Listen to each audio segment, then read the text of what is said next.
Tervist! Mul siis paluti ka rääkida oma valdkonnast ja ma sain aru, et lähteülesanne oli see, et vaatame 50 aastat tagasi ja või kui oskame, siis ka 50 aastat edasi. Ja minu eriala on siis, seda nimetatakse bioinformaatika, aga kuna bioinformaatika on tänapäeval nii lai, siis ma ikkagi armastan seda natuke kitsamalt defineerida, et DNA valgujärjestuste, miks mitte ka RNA järjestuste siis analüüs arvutite abil ja sealt mingi kasuliku info või teadmiste ekstraheerimine. Eks ma olen päris suurt osa sellest arengust, mis oli ka näinud, aga päris alguse juures muidugi ma polnud veel sündinud. Vast on üks olulisemaid märgilisi asju järjestuste uurimise seisukohalt ongi see, kui üldse järjestus kui selline defineeriti, et ta on lineaarne mingite üksikute komponentide jada, milles siis kogu see eluinformatsioon on kirja pandud. Ja algus muidugi keegi DNA-d ei uurinud, arvati, et see DNA on mingi teisejärguline asi, aga see valk, see teeb asju. Ja sekveneeriti ka siis esimesena ikkagi valgujärjestusi üritati kätte saada. Ja siis 50-ndatel see asi siis paberile pandi. Ja sealt edasi läks siis hakkas nii-öelda järjestuste uurimise ajalugu pihta.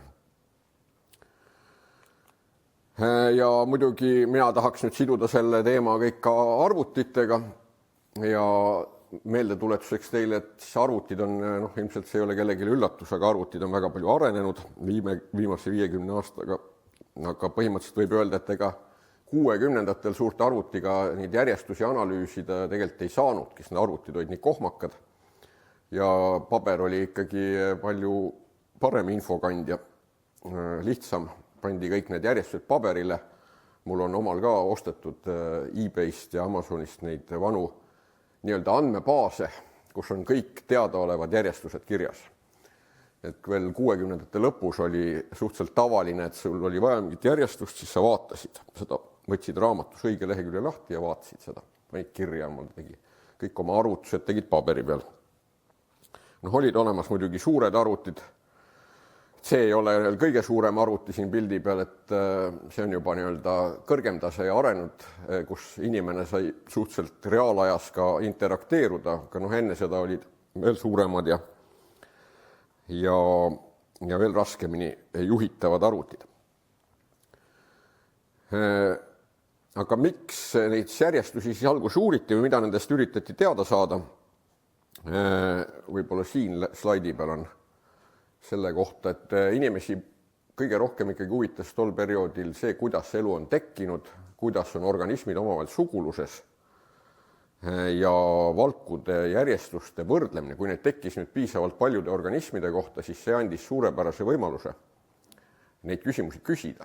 Ja tegelikult siis tol hetkel ka tekkis palju parem ja selgem arusaam, et kogu elu on, kogu rakuline elu vähemalt on väga selgelt nagu ühise päritoluga. Sugulusest ei ole nagu korduvalt tekkinud ja täiesti sõltumatult ja nii edasi. Et see andis väga hea kinnituse, siin on neid väga hästi konserveerunud valkusid, mis on siis kõigil organismidel olemas.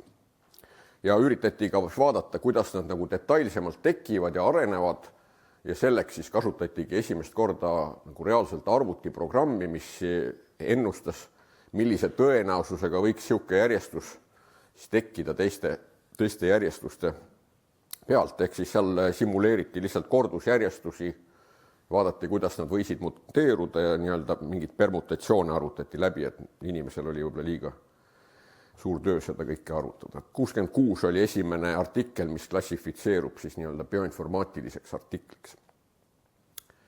Siis tuli DNA sekveneerimine juba. Enne seda oli veel RNA sekveneerimine, leiutati enne, kuna RNA oli jällegi valgusünteesiga seotud ja see oli olulisem probleem kui mingi DNA uurimine. Aga DNA sekveneerimisest edasi on küllaltki kiiresti hakkas siis arenema. Saadi aru, et kui me DNA ära sekveneerime, siis me tegelikult saame sealt pealt geneetiline kood, oli tälleks hetkeks juba ka siis nii-öelda lahti muugitud ja me põhimõtteliselt DNA-d sekveneerides saame ennustada, milline valk sealt pealt tuleb, kus on geenid ja nii edasi. Noh, mitte küll kohe ja kõike, aga tasapisi need teadmised tulid. Ja siis läkski nagu see fookus ikkagi DNA sekveneerimise peale rohkem. Ja arvutite areng aitas sellel kaasa, et siis olid juba arvutid palju väiksemad, personaalarvuti laua peal ühele inimesele korraga töötamiseks. Eestis kindlasti oli selle arengu suureks taganttõukajaks Eesti biokeskuse loomine 80ndate keskel, kus siis tänu sellele tulid meil ka välismaa. Enne seda me töötasime jukudega, mis olid väga kohmakad ja praktikas nagu ei võimaldanud tegelikult midagi teha. Aga siis tulid meil IBM-i arvutid, millega sai hakata reaalselt siis ka järjestusi analüüsima. Oli väga põnev õhtuti võtta lahti mingisugune üks geen tavaliselt muidugi korraga, aga vaadata, mis tema kohta teada on võimalik arvutiga saada. Ja paralleelselt käis siis ka krüptokaevandamine tolles kontekstis oli juba kaevandamine olemas, võib-olla ta ei olnud nii krüpto veel, aga sai juba nende personaalarvutitega ka igast muid asju teha. Ja juhin siis tähelepanu ka võib-olla, kes teab arvutite ehitusest midagi, et kui vähe seal tegelikult oli mälu ja kõvaketta ruumi. Et tänapäevastes arvutis on ikkagi, ma ei tea, 1 000 000 korda vast rohkem võib-olla kõiki neid asju. Et see areng on tohutu kiire on just ka arvutite poolt.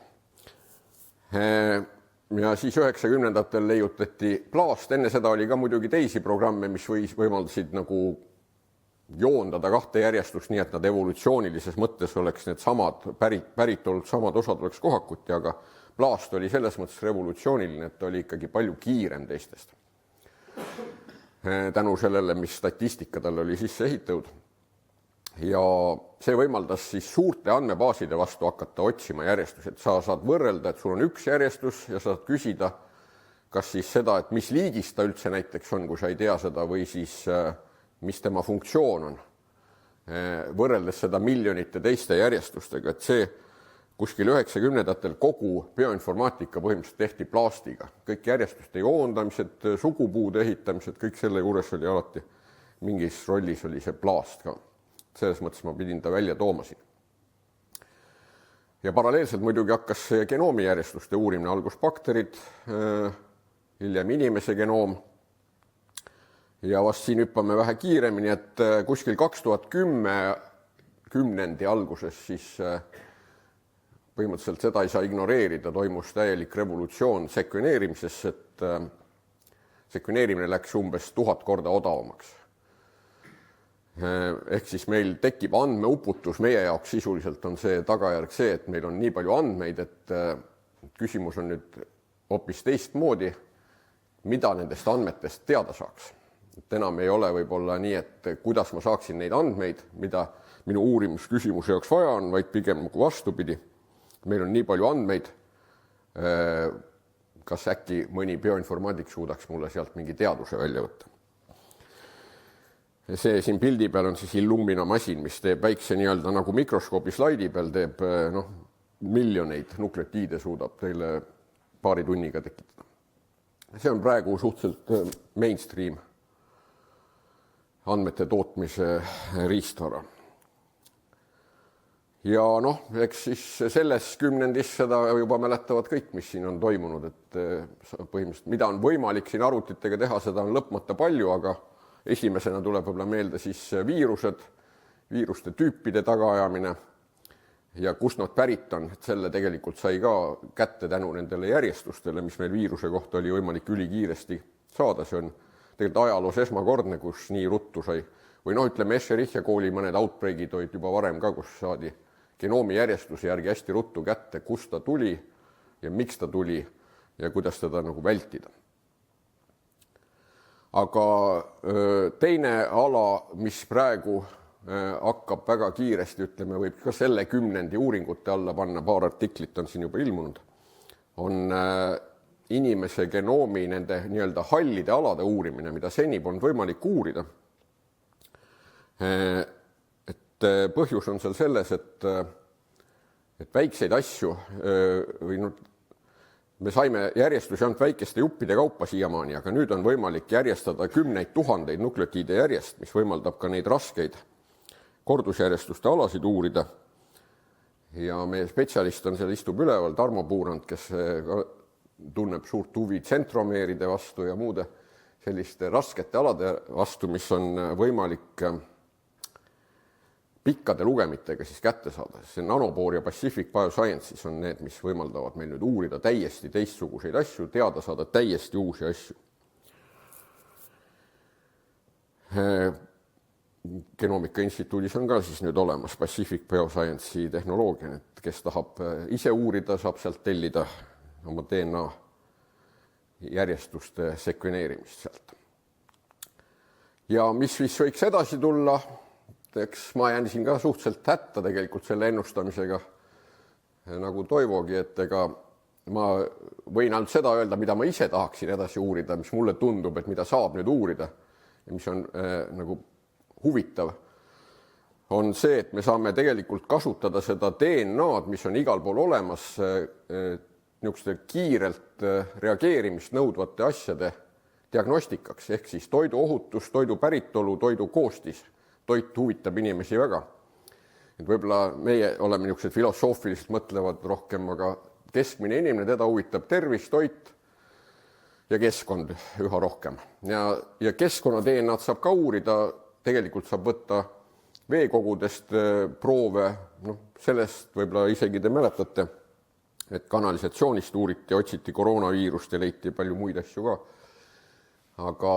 Aga tegelikult saab ka täiesti puhtast looduslikust veekogust üsna palju huvitavat infot DNA kaudu, lihtsalt puhtalt metagenoomse DNA sekveneerimise kaudu. Ja see on niisugune tõusev trend.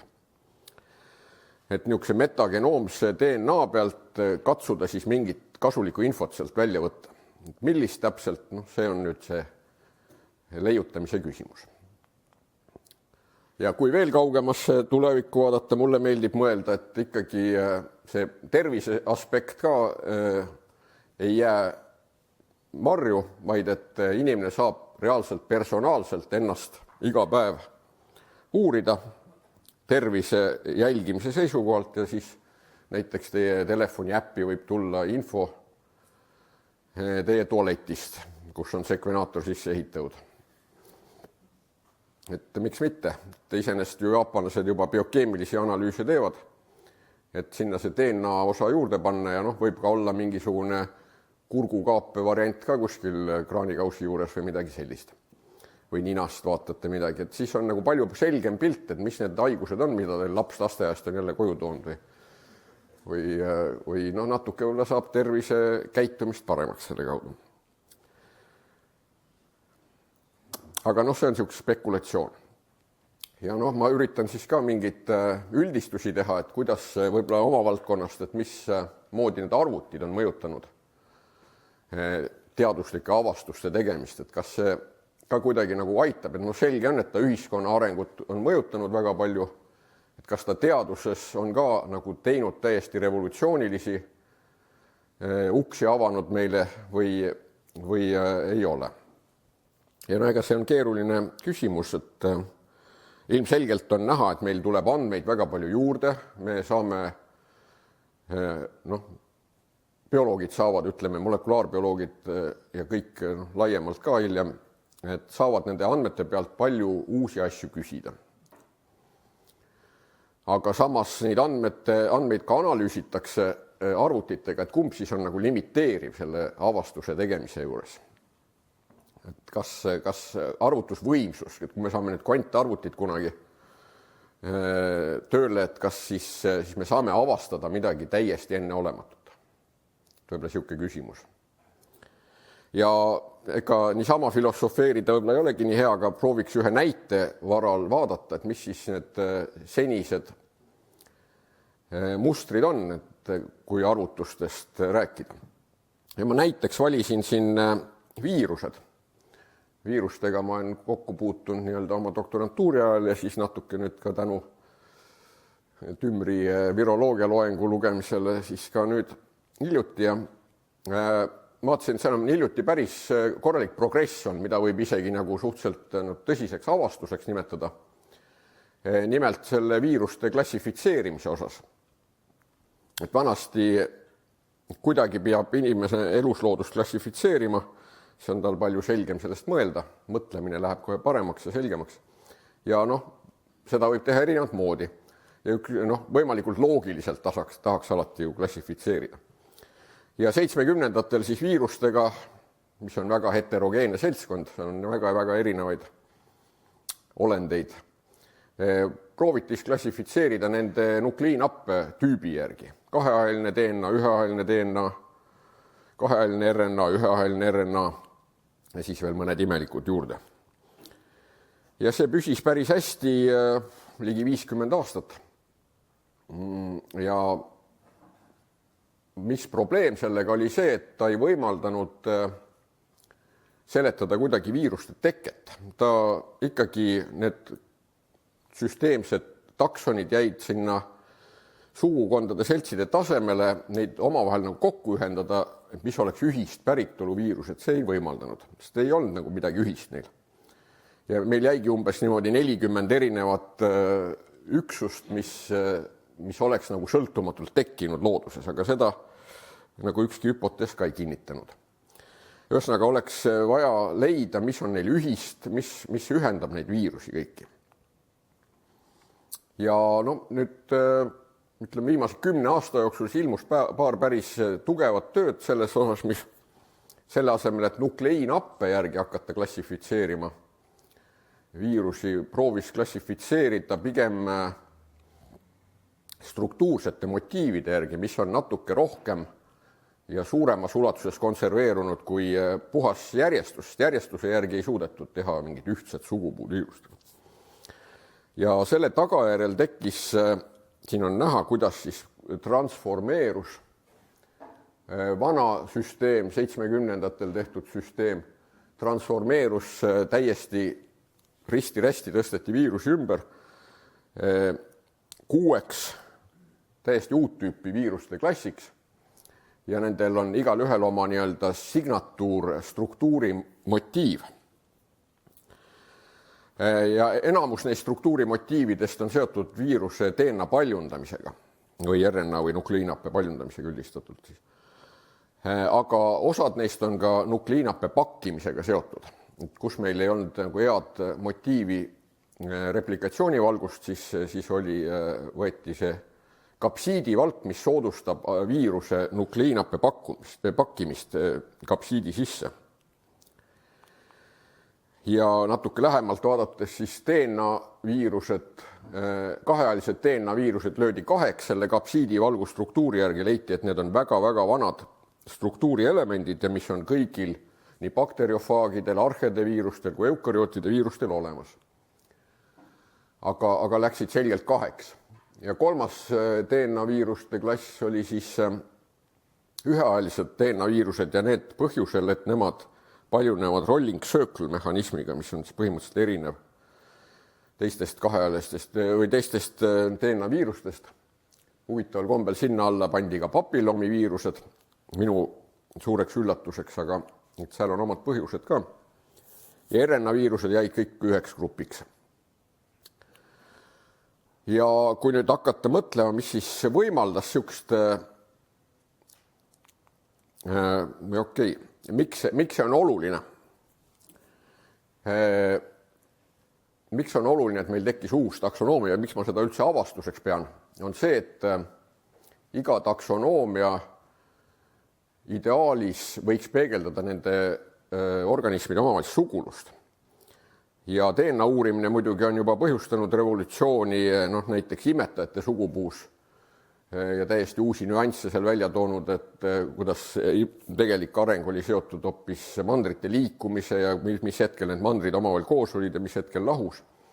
Ja paljud roomarühmad on ju ümber paigutatud DNA analüüside põhjal, aga imetajate puhul meil on fossiilid olemas, eks ole, et viiruste puhul meil ei ole ühtegi kinnitust nendele asjadele. Ja ainuke, mis praegu siis võimaldab nagu natuke tuge leida sellistele viiruste klassifitseerimisele ja kuidas see on seotud võib-olla nende tekkimisega ongi siis niisugune hüpoteeside püstitamine ja igaüks peab siis ise otsustama, kas see hüpotees või teine hüpotees on loogilisem ja põhjendatum, sest ega ühtegi faktilist tõendit sinna taha leida tegelikult ei ole. Ja kui konverentsile lähed, siis tavaliselt erinevate koolkondade esindajad olen oma silmaga näinud Uppsalas, kuidas lihtsalt hakkavad üksteise peale karjuma. Küsitakse, miks sinu hüpotees õigem on, sa ütled, jah, sest mina leiutasin selle. Aga minule see hüpotees meeldib, see on väga spekulatiivne, aga on välja pakutud siis ühesõnaga, et viirused algselt ürgsupis olid nagu kõik nagu võrdsed omavahel, elasid nagu kommunismis, igaüks proovis seal supis elada teistega sõbralikult ja mõtlesid, et kõik on suur globaalne ühiskond. Ja lihtsalt igaüks proovis natuke kiiremini oma nukleiinhapet paljundada ja leia mingi oma mehhanismi selle jaoks, RNA viirused või RNA nii-öelda siis, neil on oma nimetus predcellular replicants, et nad on rakueelsed või rakulise elu eelsed nii-öelda paljunemismehhanismid ja neid võis olla palju. Nad kasutasid erinevat tüüpi, erinevat valku, rolling circle DNA jaoks, siis mingi tavapärane DNA paljundamine, RNA molekulide paljundamine, need kõik nagu konkureerisid seal omavahel. Aga ühel hetkel, kas siis mõned saavutasid nii suure eelisse selle nukleiinhappe paljundamisel või olid keskkond kuidagi karmim ja nad otsusid, et nemad ei taha olla globaalses ühiskonnas, vaid tekitasid endale rakumembraani. Et see oli nagu niisugune väike võistlus ja siis sealt üks väljus võitjana, üks paljunemismehhanism väljus võitjana ja see oli see DNA paljundamise mehhanism. Ja mis ülejäänud pidid siis tegema, neil jäänud muud üle, kui nad tahtsid ellu jääda, nad pidid hakkama parasiteerima, ehk siis hakkasid viirusteks. Ja siis need paar erinevat mehhanismi siis ongi praeguste nende paari taksonoomia, viiruste taksonoomia nagu eellaseks loetud. Et noh, mis seest arvata, igaüks võib ise arutada, aga mõte on siis selles, et algus nad olid väga primitiivsed ja ainult paljunemine ja mingi üks kapsiidivalk võib-olla oli seal juures, aga et siis aja jooksul need koevolutsioneerusid rakulise eluga ja tekkisid niisugused praegune viiruste mitmekesisus. Aga need, ütleme, 4-6 tüüpi viirusi, mis seal taksonoomias oli, et need olid siis äkki juba olemas enne rakulist elu. No niisugune huvitav hüpotees, aga kuidas sellise asjani jõuti, kui palju seal oli rolli arvutitel ja kui palju järjestustel, kui ma selle küsimuse juurde tagasi tulen. No uuriti kindlasti struktuure ja struktuuride saamiseks, seal on vaja masinaid põhimõtteliselt. Ainult arvutiga neid veel nii palju ei tehta, et nendest teadust saaks teha. Et ikkagi on vaja reaalselt molekulid kas kristalliseerida või vaadata siis kryo-EM-iga nende struktuuri. Ja neid peab olema piisavalt palju, et neid saaks võrrelda erinevate organismide kohta sama tüüpi geene. Ehk siis otseselt nagu arvutiga seda kõike sealt välja ei mõtle. See ainult arvutiga ei lahenda selliseid probleeme ja ei avasta midagi uut. Et arvutid küll aitavad kaasa läbi kogu tehnoloogia arengu ja masinate tekke ja ka info levitamise tehnoloogia, aga peab olema ikkagi olemasolevad teadmised, korralikud andmebaasid kindlasti, see on omaette teema, ilma vigadeta andmebaasid. Ja mis kõige olulisem on, et peab olema ikkagi süsteem, mis jätab inimesele, kes suudab sellistest asjadest mõelda, ka aega. Ta ei peaks hommikust õhtuni tegelema granti aruande või uue granti taotluse kirjutamisega. Et lisaks pensionäridel oleks meil ka veel inimesi, kellel on aega mõelda. See on vast kõige olulisem teaduse arengu seisukohalt. Et arvuteid ma nii oluliseks ei peaks. Arvuti on abiks, aga see, et te võite pakkuda probleeme muidugi, mis on lahendamata seni ja nüüd 10 korda võimsama arvutiga nüüd saaks kohe ära lahendada, aga ma ei ole kindel, et see päris reaalne. Et ma ei tea, minu poolt kõik, siis võite küsida.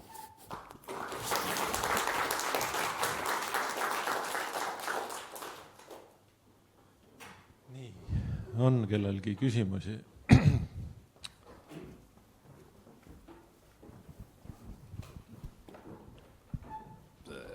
Aitäh, Maido.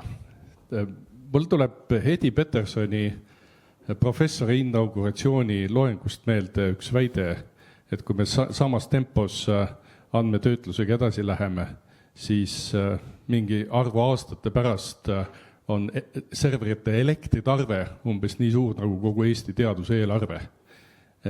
Mis su kommentaar sellele on? No see on õige, eeldusel, et me kõiki neid andmeid peame töötlema ja mingite väga ebaefektiivsete algoritmidega. Et ega kui meil on palju andmeid, see ei tähenda, et kõik nad on meile mingid huvitavat infot annavad. Et neid võib muidugi arvutist kõiki läbi lasta ja nii edasi. Aga tegelikult peaks ikkagi eelnema see, et me mõtleme välja, mis küsimust me üldse tahame küsida. Ja seejärel kogume need andmed, mis selle küsimusele vastust annavad. Ükskõik ka siis andmebaasist või eksperimendi käigus.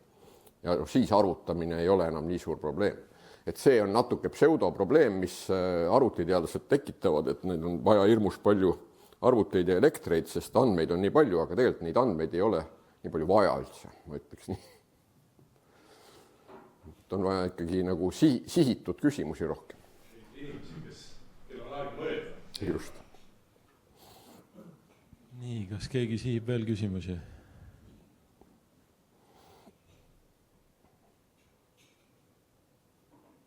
Tundub, et ettekanne oli täiesti ammendav. Aga siis aitäh, Maido.